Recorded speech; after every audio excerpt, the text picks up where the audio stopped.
Mauna ni no ang mga pasahero atong barko gisakay og Ocean Jet from Bohol. Sagol mo gud ni mga pasahero sa Ocean Jet no. Ma'am, gikan mo sa Bohol? Okay.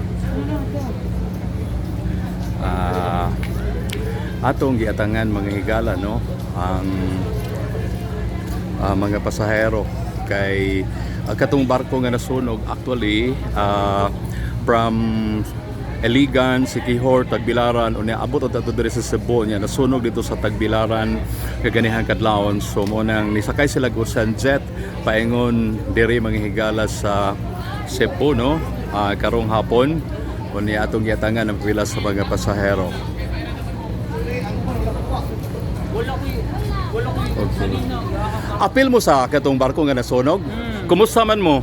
Okay ra na trauma. Unsay kanang nabatayan ninyo pagkahitabo? Unsay nabatayan ninyo? Kuan na nisulti na sila sunog daw ang barko dinuman. Oh. Diyan namin nakibaw na nidakon sa dali sa nidakon. Walay ni ulbo o kanang explosive wala. Pero nabawa na mo more leak daw sa engine. Yan. Okay. Kisa may na-rescue ninyo? Ang rescue na mo dili Coast Guard. Mga mangingisda. Away ng Coast Guard na po kay wala daw sila ka. So giunsa man mo sa mga mananagat ni ditso mo sa ilang bangka? Wala gipalayat pa mi nang langoy pa mi kay di man sila totally kaduol sa barko good. Ngit pa around 4 AM. Amo ba?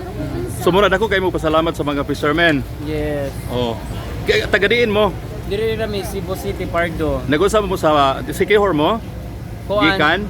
Siquijor to Tagbilaran o Siquijor. Mga turista mo? Laag ra. Okay. Kasi nga mo? Fiona po. Ha? Fiona. Fiona?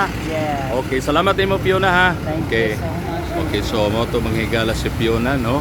Ato nga tanganing uban nga mga pasahero. Gikan sad mo sa Bohol, ma'am? Sir, apil mo sa katong sa barko? Nasunog? Wala dili ra. Okay.